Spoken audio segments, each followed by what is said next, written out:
Assalamualaikum warahmatullahi wabarakatuh. Apa kabar anak-anak Bunda kelas 3 Abu Ubaidillah bin Jarrah? Alhamdulillah, super dahsyat. Raih masa depan dengan bismillah. Kembali lagi hari ini kita menyimak sirah masih dalam kisah Abu Ubaidillah bin Jarrah. Hari ini kisahnya tentang diutusnya Abu Ubaidillah ke Najran dan keberhasilan Abu Ubaidillah memperluas daerah Islam sampai ke Palestina. Yuk simak bersama. Bismillahirrahmanirrahim. Tamu Rasulullah Sallallahu Alaihi Wasallam. Suatu hari pada tahun 9 Hijriah, Rasulullah Sallallahu Alaihi Wasallam kedatangan serombongan tamu. Mereka merupakan utusan Najran, sebuah wilayah di Yaman. Mereka datang ke Madinah bersama 100.000 prajurit beragama Kristen. Sebagian utusan itu merupakan para bangsawan yang berjumlah 24 orang. Selain itu, terdapat 3 orang pemimpin kaum Najran. Mereka berdiskusi mengenai Nabi Isa alaihissalam. Akhirnya, mereka masuk Islam. Saat itu, Allah Subhanahu wa Ta'ala menurunkan surat Al-Imran ayat 59 sampai 61 yang artinya, sesungguhnya perumpamaan penciptaan Isa di sisi Allah seperti penciptaan Adam. Dia menciptakannya dari tanah. Kemudian dia berfirman kepadanya, jadilah.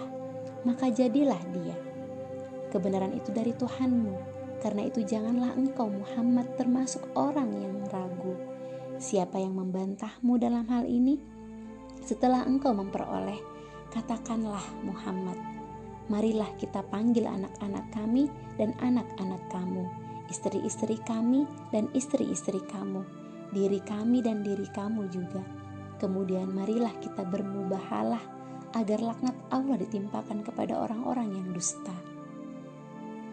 Sebelum kembali ke Najran, mereka meminta seseorang ikut serta bersama mereka untuk mengajarkan Al-Quran, As-Sunnah, dan ajaran Islam. Aku akan mengutus seseorang yang terpercaya. Orang itu benar-benar terpercaya. Dia benar-benar terpercaya. Rasulullah pun menunjuk Abu Ubaidah. Beliau memerintahkannya untuk berangkat ke Najran mengajarkan Islam di sana. Pergilah bersama mereka, tunaikan tugasmu, kata Rasulullah Sallallahu Alaihi Wasallam. Baiklah wahai Rasulullah, jawab Abu Ubaidah. Melihat itu, para sahabat lainnya mengerti. Ternyata lelaki terpercaya yang dimaksud Rasulullah adalah Abu Ubaidah. Dengan penuh semangat, berangkatlah Abu Ubaidah bersama rombongan dari Najran. Setibanya di Najran, Abu Ubaidah menjalankan tugasnya dengan sangat baik. Orang Kristen itu semakin kagum dengan Islam. Cara Abu Ubaidah mengajarkan Islam menarik hati. Hal ini membuat 2 dari 3 pemimpin Najran memeluk Islam. Mereka adalah Al-Aqib atau Abdul Masih, pemimpin yang mengendalikan roda pemerintahan. Sedangkan yang kedua adalah As-Sayyid atau Al-Aiham atau Surahbil, pemimpin yang mengendalikan masalah peradaban dan politik. Selanjutnya, 2 pemimpin Najran itu turut serta membantu Abu Ubaidah untuk mengajarkan Islam kepada penduduk Najran. Tidak lama setelah itu, agama Islam menyebar di Najran, semua berkat bimbingan Abu Ubaidah yang dibantu oleh kedua pemimpin tersebut. Semakin lama, Islam semakin menyebar. Setelah Rasulullah Shallallahu Alaihi Wasallam wafat, pimpinan Muslim dipegang oleh Khalifah Abu Bakar. Meskipun mereka sangat kehilangan Rasulullah Shallallahu Alaihi Wasallam yang dicintainya sepenuh hati, namun hal itu tidak menyurutkan perjuangannya di dalam menegakkan Islam. Ia juga selalu setia terhadap para khalifah yang diangkat. Saat pimpinan Khalifah Umar, Abu Ubaidah mendapat tugas memperluas daerah Islam hingga ke Palestina.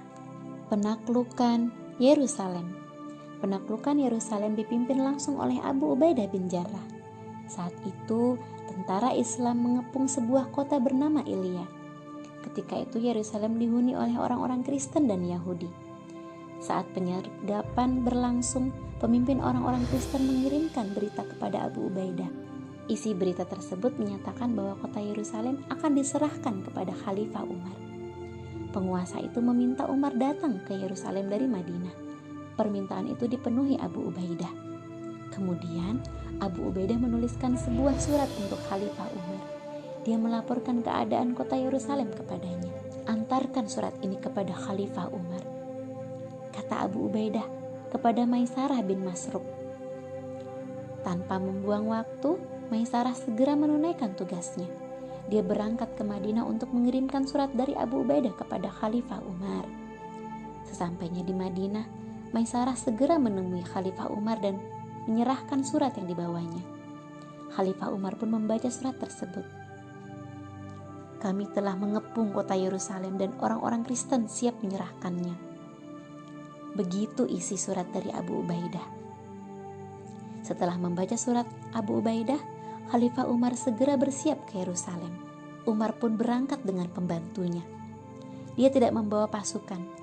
Mereka hanya berangkat berdua saja dengan mengendarai seekor unta. Mereka bergantian menunggangi unta. Sepanjang jalan, mereka makan dan sholat bersama. Ketika mendekati kota Yerusalem, pembantunya berkata, "Tuan, biarlah aku saja yang menuntun unta dan Tuan yang naik." "Tidak, kini giliranmu, biarlah aku yang menuntunnya," ujar Khalifah Umar. Melihat Khalifah Umar menuntun unta, sedangkan pembantunya menunggangi unta, orang-orang Kristen Yerusalem menjadi takjub dan semakin kagum dengan pribadi Khalifah Umar. Seorang pemimpin berangkat tanpa iring-iringan dan hanya membawa perbekalan seadanya. Bahkan, dia rela menuntun unta yang ditunggangi pembantunya. Nah, teman-teman, bagaimana kisahnya? Masya Allah ya. Hikmah dari kisah kali ini adalah yang pertama, jadilah kita orang terpercaya seperti Abu Ubaidillah sebagaimana Rasulullah mempercayainya menjadi utusan ke Najran. Kemudian yang kedua adalah jadilah kita seperti Umar, Khalifah Umar ya, yang sangat rendah hati meskipun seorang pemimpin. Cukup sekian kisah sirah kali ini. Bunda Yuni mohon maaf. Sampai jumpa sirah berikutnya. Wassalamualaikum warahmatullahi wabarakatuh.